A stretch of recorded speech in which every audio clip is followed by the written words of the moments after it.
नमस्ते। आज हम लोग एक्सरसाइज 1.1 का क्वेश्चन नंबर 4 सॉल्व करेंगे। तो हमें देखना है कि क्वेश्चन नंबर 4 स्टेट क्या कर रहा है। तो क्वेश्चन नंबर 4 ये स्टेट कर रहा है, use Euclid's division lemma to show that square of any positive integer is either of the form 3m और 3m + 1 for some integer m।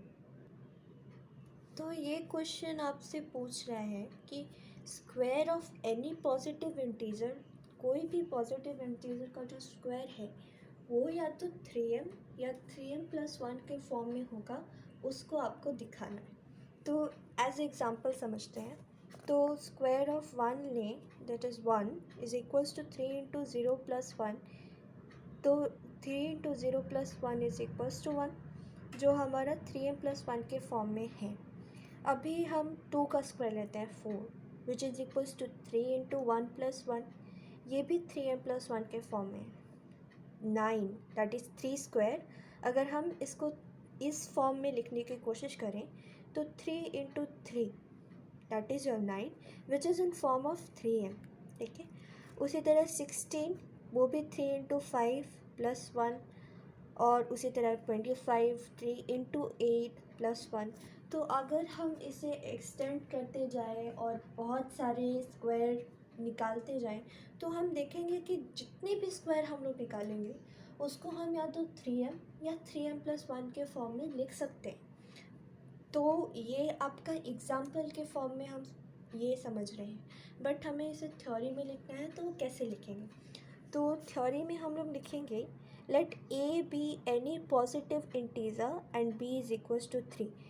b is equals to 3 इसलिए क्योंकि हमें इसे 3 और 3m + 1 के फॉर्म में लाना है। तो by Euclid's division lemma we get a is equals to 3q + r, where your r is either greater than 0 और equal to 0 and is smaller than 3। ठीक है।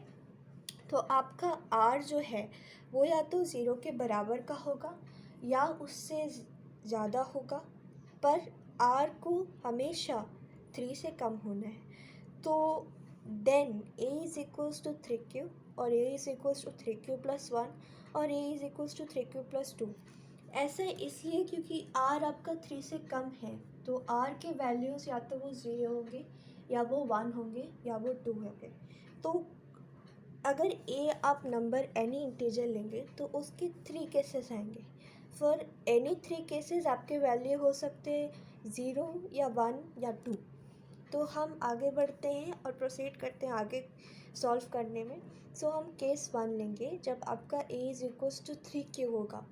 तो जब हम a जो एनी इंटीजर का जब हम लोग स्क्वायर करेंगे तो हम a is equals to 3q का स्क्वायर करेंगे तो हमें मिलेगा 9q²।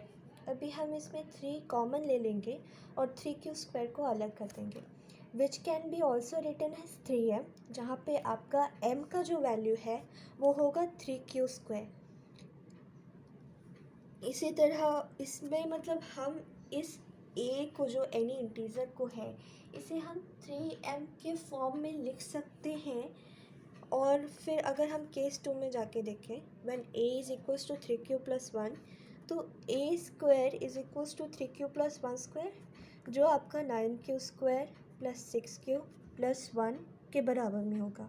फिर which will be equals to 3 आपने कॉमन ले लिया इंटू 3q² + 2 n + 1। ठीक है। अब हम इसे 3m + 1 के फॉर्म में भी लिख सकते हैं, जहाँ पे m का वैल्यू 3q² + 2q होगा। तो ये भी देख सकते हैं कि अगर a या तो 3q के फॉर्म में होगा या 3q + 1 के फॉर्म में होगा, तो उसे हम 3m और 3m + 1 के फॉर्म में भी लिख सकते हैं।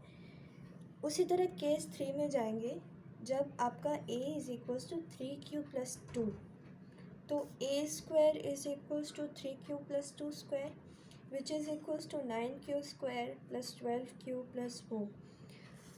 नाउ अभी यहाँ पे आपका 4 है, तो आप अचंभे में ज़रूर पड़ेंगे कि हम आगे करें क्या। तो इसमें आप 4 को सिंप्लीफाई करके 3 एज अ कॉमन फैक्टर सोचेंगे। ठीक है। तो 9q² + 12q + 3 + 1, ये होगा आपका सिंप्लीफाई करके आप 3s बाहर निकालेंगे। फिर यहाँ पे आप 3 कॉमन लेंगे तो 3q² + 4q + 1 + 1, और उसको आप 3m+1 के रूप में भी लिख सकते हैं, where m is equals to 3q² + 4q + 1।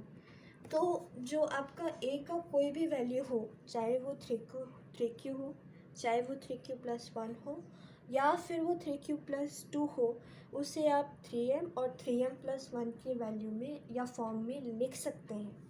तो आपका कंक्लूजन स्टेटमेंट लास्ट में आएगा, hence any positive integer or square of any positive integer can be written in the form of 3m or 3m+1। तो किसी भी इंटीजर का जो square है उसको आप या तो 3m या 3m+1 के फॉर्म में लिख सकते हो। तो ये हमने दिखा दिया। तो आई गेस आप लोगों को ये कॉन्सेप्ट अच्छे से समझ में आ गया होगा।